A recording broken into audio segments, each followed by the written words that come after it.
बच्चों नमस्कार। आज आप गद्य खंड का तीसरा पाठ डॉक्टर राजेंद्र प्रसाद का जीवन परिचय देखेंगे। जीवन परिचय। देश रत्न डॉक्टर राजेंद्र प्रसाद का जन्म सन 1884 ईस्वी में बिहार राज्य के छपरा जिले के जीरादेई नामक गांव में हुआ था। इनके पिता का नाम श्री महादेव सहाय था। कलकत्ता विश्वविद्यालय से इन्होंने एमए और सन 1915 ईस्वी में स्वर्ण पदक के साथ LL.M की परीक्षाएं उत्तीर्ण की। बाद में लॉ के क्षेत्र में ही इन्होंने डॉक्टरेट की उपाधि भी हासिल की। राजेंद्र बाबू बड़े मेधावी छात्र थे और प्रायः सभी परीक्षाओं में इन्होंने प्रथम स्थान प्राप्त किया था। मुजफ्फरपुर में एक कॉलेज में कुछ दिन अध्यापन कार्य करने के पश्चात सन 1911 से 1920 ईस्वी तक राजेंद्र बाबू ने क्रमशः कलकत्ता तथा पटना हाई कोर्ट में वकालत की, परंतु गांधी जी के आदर्शों, सिद्धांतों तथा आंदोलनों से प्रभावित होकर सन 1920 ईस्वी में इन्होंने वकालत छोड़ दी और पूर्ण रूप से देश सेवा के कार्य में लग गए।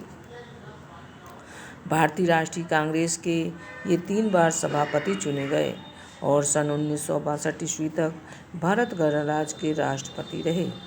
सत्यनिष्ठा, ईमानदारी, निर्भीकता, देशभक्ति, साधुता और सादगी इनके रोम रोम में व्याप्त थी।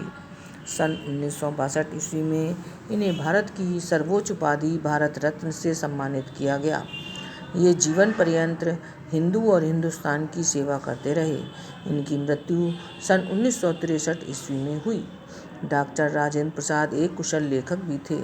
सामाजिक, शैक्षिक एवं सांस्कृतिक विषयों पर इनके लेख बराबर निकलते रहते थे।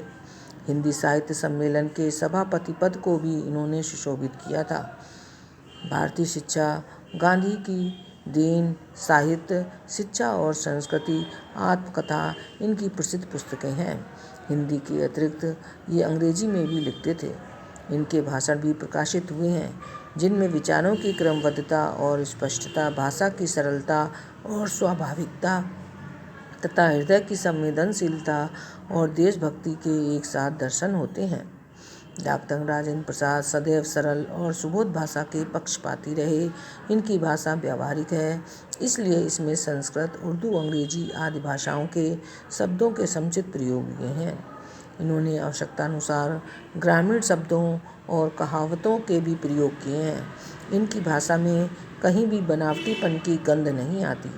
भाषा की भांति इनकी शैली में भी कोई आडंबर नहीं है, जिसमें इन्होंने आवश्यकतानुसार छोटे और बड़े वाक्यों का प्रयोग किया है।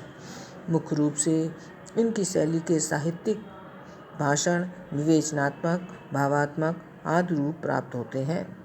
प्रस्तुत पाठ भारतीय संस्कृति एक भाषण का अंश है। इसमें बताया गया है कि भारत जैसे विशाल देश में व्याप्त जीवन व रहन सहन की विविधता में भी एकता के दर्शन होते हैं। विभिन्न भाषा, जाति व धर्म की मणियों को एक सूत्र में पिरोकर रखने वाली हमारी संस्कृति, भारतीय संस्कृति विशिष्ट है। डॉक्टर राजेंद्र प्रसाद सादा जीवन और उच्च विचार के प्रतीक, हिंदी के अनन्य सेवक और उत्साही प्रचारक थे। इनकी सेवाओं के लिए हिंदी जगत सदैव इनका ऋणी रहेगा। ये इनकी जीवन पचने और रचनाएं थीं और आप अपनी नोटबुक पे इसको लिखेंगे। धन्यवाद।